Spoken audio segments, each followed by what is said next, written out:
Hey friends, thank you so much for tuning in today. It means the world to me. We're going to try something a little different today. Today we are going to answer some questions from the Tim Ferriss book. You ready? Let's go. Every year my principal, Miss Haney, purchases every teacher, support staff, every person who works in our school a book for Christmas. And towards, right around Thanksgiving, she sends us an email asking us what book we would like, and she'll buy us any book. Well, I had started listening to the Tim Ferriss podcast. He does these long-form interviews. You may have heard of him, probably. He wrote the 4-Hour Workweek and the 4-Hour Chef and the 4-Hour Body. And his latest book, The Tribe of Mentors, he just talks to like a bazillion people, it feels like, experts in their field, and he asks them 11 questions.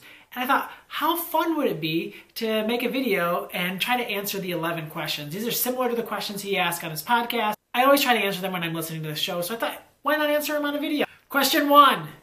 What is the book or books you've given most and why? You might think it's a children's book. You might think it's a professional book, but actually the book that I have given the most as a gift is Dave Ramsey's My Total Money Makeover. It changed the Sharp family's life. It is such an important book for us. It just helped us to think about money in a way that we hadn't thought about before. And I think that everyone, especially new couples, new adults entering the world, we do a really terrible job teaching financial literacy. I think just as a culture, it's something we don't want to talk about. There's that's kind of a taboo topic. Question number 2, which purchase of $100 or less has most positively impacted your life in the last 6 months? So last spring, I watched the Minimalist documentary and I got rid of 70% of my clothes. I got rid of 70% of my hats. That was so hard. And I got rid of 85 to 90% of my ties. I just got rid of so much stuff. And so I actually hadn't really bought myself much of anything since then. I did buy myself one hat, Patagonia hat. I love it so much. I bought it last year when my wife and I were on vacation. But actually last week, I bought my first article of clothing in almost a year. Oh, and here it is. It's just a sweatshirt. It is a Moose Jaw sweatshirt. I bought it from the Moose Jaw store. It feels so nice. No hood, but this is what I love. No hood, but pockets. And it's not one of those hoodie pockets where you put your hands through and it goes through. Oh, it feels so nice. Question number 3. How has a failure or apparent failure set you up for later success? Do you have a favorite failure of yours?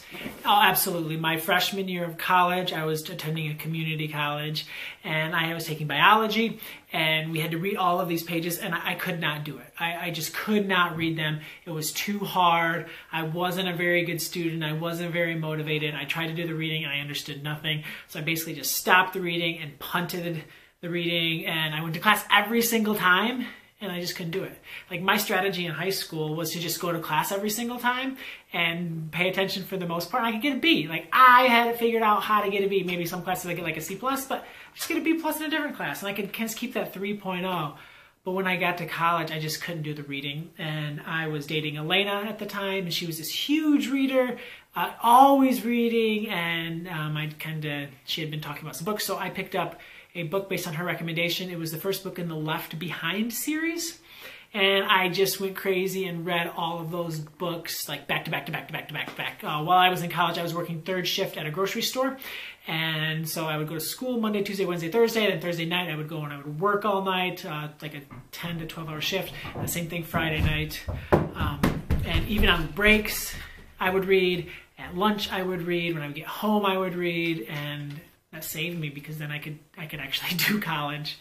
I still probably could have tried harder to study. 4, if you could have a gigantic billboard anywhere with anything on it, what would it say? I've actually been watching a lot of design videos. Like graphic design fascinates me, so I know that you wouldn't want to have a lot of words on it. And I have a book coming out very soon called The Creativity Project. An awesome-tastic story collection. So think about creating and think about that fun little made-up word, awesome-tastic. I think that it would just be 3 words because I want everyone when they saw it every day, especially kids, every day when they drove by, just create something awesome-tastic. Question number 5, what is one of the best, most worthwhile investments you have ever made? Professionally, it's just been investing time and getting better. It's going to conferences, it's reading professional books, it's being part of the Twitter community, it's making videos, sending tweets. All of those things help me to grow as a teacher. Just investing in myself, I know, has had a huge impact on my students. Because if we don't take care of ourselves and we don't get better at what we're supposed to do, then we're not going to be able to be the teacher that we have the potential to be. Question number 5, what is one of the best, most worthwhile investments you have ever made? Professionally, it's just been investing time and getting better. It's going to conferences, it's reading professional books, it's being part of the Twitter community, it's making videos, sending tweets. All of those things help me to grow as a teacher. Just investing in myself, I know, has had a huge impact on my students. Because if we don't take care of ourselves and we don't get better at what we're supposed to do, then we're not going to be able to be the teacher that we have the potential to be. So definitely investing in myself. Question number 6, what is an unusual habit or absurd thing that you love? I love counting syllables.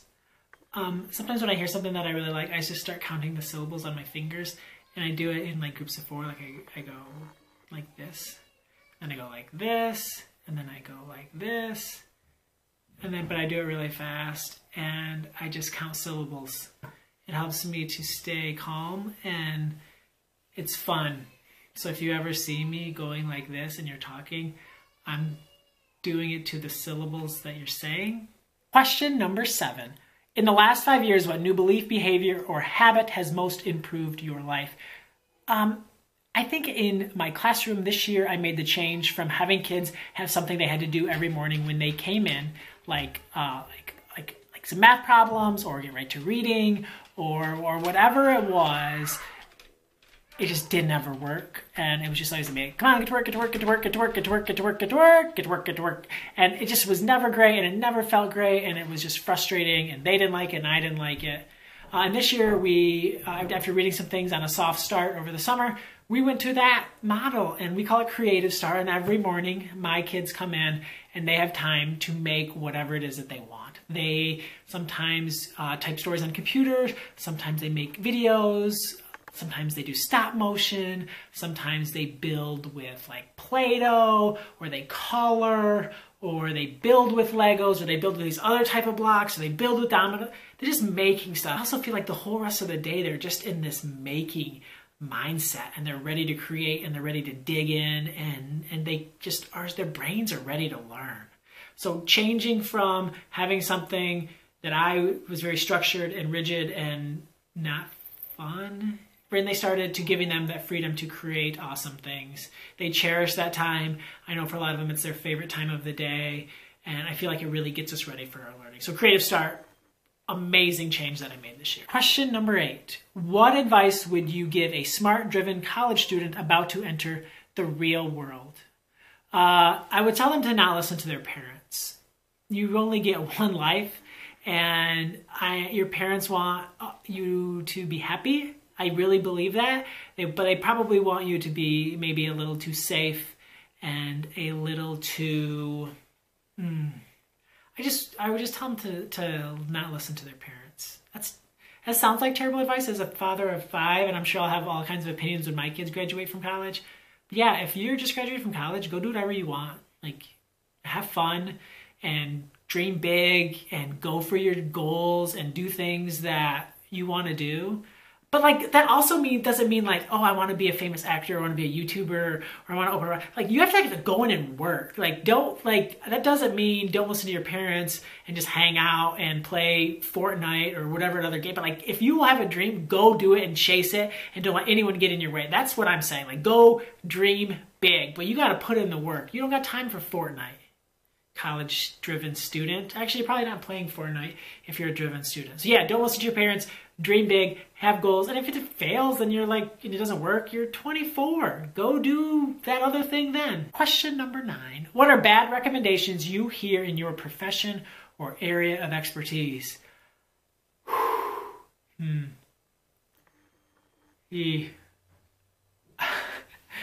know, I've jumped on the accelerated reader wagon before, and I just think that sucks. So I don't need to get on a new soapbox. I think that accelerated reader is not a way to develop readers. If you want to develop readers, just give them lots of books, give them time to talk about books, and have a teacher who loves reading. That's way more effective. I promise. Question number 10. In the last 5 years, what have you become better at saying no to?